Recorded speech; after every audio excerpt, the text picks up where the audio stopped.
If there is one skill that make or break any goal, is that skill, time management. When I reflect how I became from literally nothing, starting from below zero, and became to run multiple companies and living happy, fulfilled life, it all came down to this one skill, time management.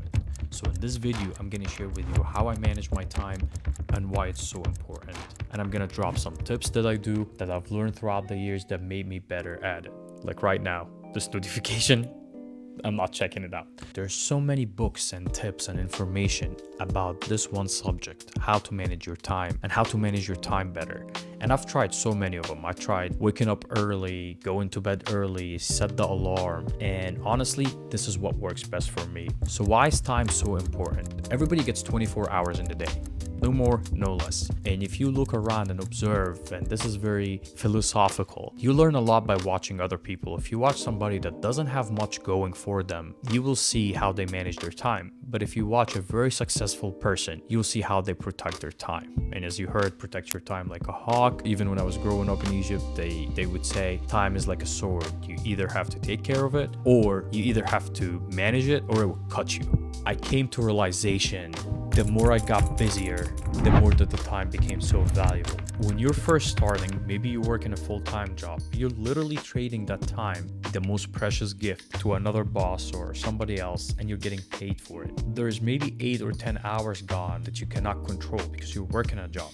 But what you do outside of work that you can control, you have to manage that very, very well if you want to succeed. As an example, go into the gym. You'll hear people saying, I cannot go work out because I just don't have time. Well, I cannot read this book because I do not just have time. But they will be, laying on the couch on social media for hours. They have time for that. I always make it a reminder for myself, where would I put that time? That's the one thing you cannot replace, and that's the one thing you cannot buy. So it's the most precious thing that you have to protect and spend wisely. What should you do if you're just working a full-time job? That's what I did.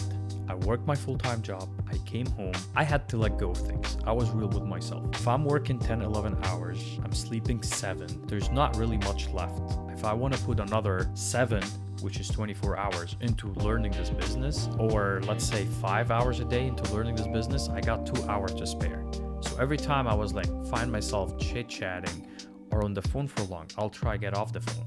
I'll try focus on the most important task at that time was learning the business, so there's enough time being given to that.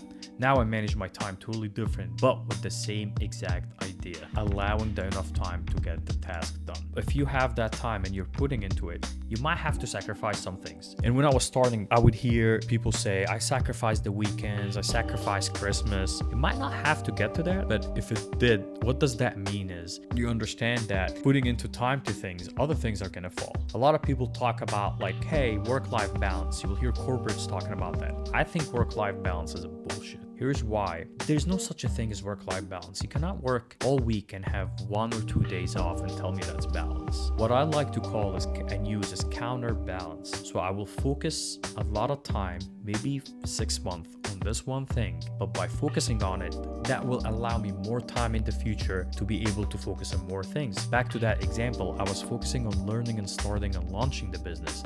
I've let go of my, going to the gym a lot. I just didn't have the skill there to be able to do everything at the same time because I was working the full-time job. I was trying to launch the business by myself and learn it and grow it. There was just basically not enough time for me to do everything at once. Now I'm thankful I'm able to do that. But I knew in just a short period of time, I might let go of workout. And I'm not saying you should let go of your workout or your gym or whatever. It probably would have been better for me if I fit out the gym there somehow, but I just couldn't. Or maybe I sacrificed some relationships, or I'm not going out on the weekends, I'm partying. Of course, that you should sacrifice, but you gotta divide your day, see how many times you need to sleep, how much time you need to be at the gym. So if it's 1 hour by the dot, you should be back in your desk or your zone working, focusing on the business.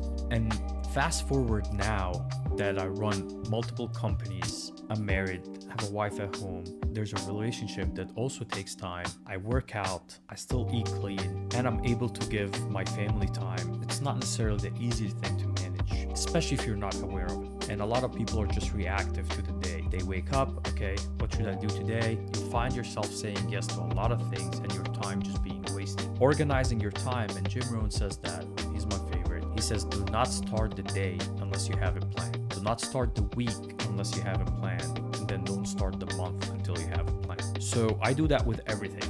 What is going to be a successful week? If I did what? If you're writing a book as an example, I would say like you do your research. Maybe you get your first couple pages in or 3 pages in. If I worked out, if I did my 8,000 steps daily, if you look at it, 7 o'clock, and then it's 7,500. If you don't think about the time that goes into all these activities, you will simply never get them done. And when I learned that, I became so much faster, better, and more disciplined by understanding the time it takes. Now that I understood how important that is, every day before I start work, every week, I kind of know the goal. And also, I talk and teach my team this valuable lesson, because you might get caught up with a client that's spending hours on the phone. If that's the most valuable task of your time. And running a business, especially construction, there's a lot of fires you have to deal with every day. Sometimes I'll block my phone and the team will say, well, Omar's not answering. Right, there's certain people I wouldn't block. I block the notification. They know if they really need me, maybe this hour I'm just focusing. So sometimes I'll block my phone or leave the phone away. I need 2 hours of focus and getting this done. I never think about like something, oh, it has to be perfect.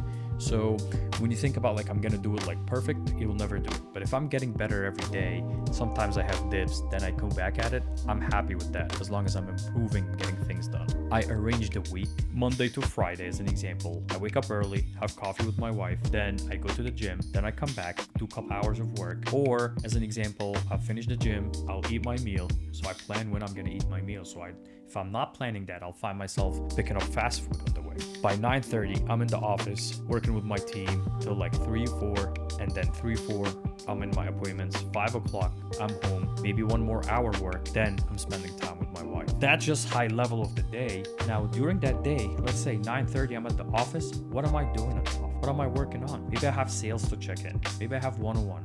I want to spend time training my team. Where does all that fit? I can keep working from today till like 3 weeks and I wouldn't be done. And I'm recording videos. So you just gotta figure out what are you doing. Another great saying is, and I hear a lot of people say, I'll just put more hours. It's not about putting more hours, because again, when you put more hours, you'll sacrifice important things. It's the work you put in the hours, not the hours you put into the work. What do I mean by that? The hour that I'm working, it cannot be 5 minutes, another 2 minutes on my phone, then I'm just an email gets sent, I'm opening the email, looking at it, there is a text that come through, then I'm reading it because of work, then I just remember, and people say, okay, that's ADHD. Sure, might be, but you can still work with it. If I'm focusing right now to record a video, everything else is blocked. I'm gonna get the video done, right? There's nothing is gonna distract me from doing this task. If I got distracted, reset, get back to it. The more you do it, you get better at it, just like working out or anything else. If I'm in the office, okay, the first 30 minutes, I'm meeting with the operation manager. We're going over schedule. We gotta get that. If somebody walks in and start distracting us, I'm gonna be like, hey, we just really need to get that. I will leave time for that. And again, it does not have to be perfect, but it has to be planned. So there's a lot of books again and tips that you can read about the subject, but find out what works for you. One book that I really liked is Buy Back Your Time. In the beginning and when you're running a business or multiple business, you're doing so many tasks. You will continue doing so many tasks. You gotta focus on what's the most important. As an example, I wear so many hats in the business. I would work on sales, I would work on the operation, I would work on marketing, I'll work on the financial to make sure taxes, invoices, everything is done, and I'll work on growth. Sometimes I will just, customer service, responding to a client. I always look at these and I tell myself, what is the most important thing that will drive growth to the company? That I should be working at? What is the standard? When I'm doing a task, I ask myself, am I supposed to be doing this task or somebody on my team supposed to be doing it or can do it? And if the answer is yes, they're supposed to be doing it, then I'm actually a bad leader because I'm doing their job. So why do I even have them? If somebody else could do it, but they don't have the skill, can I teach them that skill? And then I ask myself, what would it take to teach them that skill? Right? How long will that take? That's an investment time. So I'm going to put some time in them, but how much more time I'm freeing? Just like example number 1, I'm going to counterbalance. I'm going to maybe sacrifice sales for that 3 weeks I'm training, or see if somebody else can do sales while I focus with this team member. And I've done that mistake in the beginning where I think I could do it all perfect and just balance everything. And that wasn't very efficient like now, thinking about the counterbalance strategy. And sometimes I do that in real life too. You know, okay, I'm eating on a meal plan, I'm going on the diet really well, I'm traveling. I learned to enjoy whatever. I'm gonna eat everything when I'm traveling or have fun. Or if it's a weekend and I'm going outside, then you jump back on it. I allow myself to do that as long as I understand the work I have to do to get on track and we're growing. It's not, I don't think about it as a race, I think about it as a long-term sustainable process.